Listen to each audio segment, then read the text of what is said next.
সাথে বাংলাদেশের যে সম্পর্ক ইমপ্রুভ করতে চাই এবং আগামী দিনের দুই দেশের মধ্যে সম্পর্ক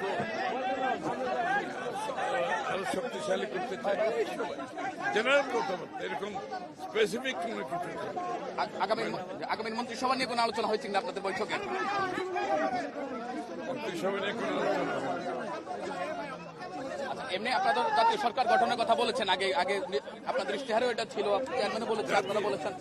মানে আমাদের সাথে যুগপথে যারা আন্দোলনে ছিল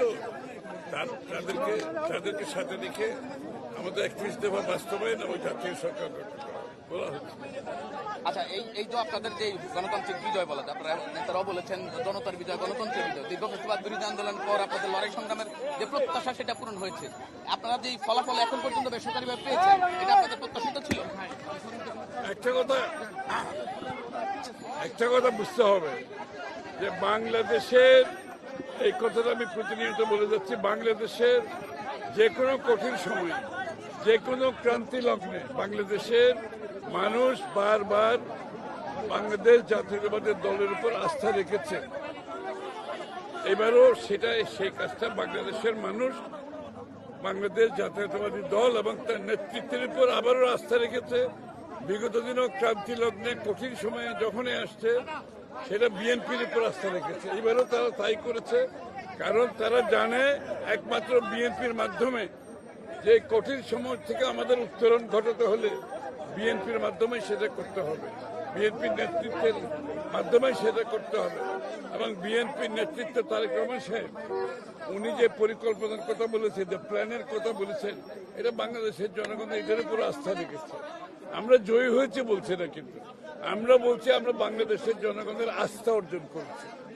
জয়ী হয়েছে একথা বলতে চাই না, বাংলাদেশের জনগণের আস্থা অর্জন করেছে। আস্থাটা রাখতে হবে, এটা অনেক বিশাল কাজ। আপনারা সবাই দোয়া করবেন। ভাই, একটা বিষয়, সংসদে যারা বিরোধী দল হবে, আমরা দেখি যে অন্যান্য সময় বিরোধী দল সরকারি দলের বিরুদ্ধে নানান ধরনের কর্মকাণ্ড করে। এইবারে আপনারা বিরোধী দলের আপনার আহ্বান কি থাকবে যারা হবে? রাজনৈতিক শিষ্টাচারের মাধ্যমে যত বেশি রাজনৈতিক শিষ্টাচারের মাধ্যমে আপনি আপনার রাজনৈতিক কর্মকাণ্ড পরিচালনা করবেন, গণতন্ত্র অত শক্তিশালী হবে। এবং আমরা যে গণতন্ত্র, বাংলাদেশের মানুষের রাজনৈতিক, সাংবিধানিক, গণতান্ত্রিক অধিকারের কথা বলছি, সেটা রাজনৈতিক শিষ্টাচার অত্যন্ত গুরুত্বপূর্ণ। সেটার ক্ষেত্রে সেটা সংসদের ভিতরে হোক আর বাইরে হোক। প্রতিবেশী দেশ সহ অন্যান্য দেশের সঙ্গে বিএনপির আগামী সম্পর্কটা কেমন হবে? এটা বিগত দিনে সবসময় ছিল বিএনপির। আমরা কোনো কান্ট্রি সেন্ট্রিক, কোনো দেশ কেন্দ্রিক আমাদের কোনো পররাষ্ট্রনীতি নাই।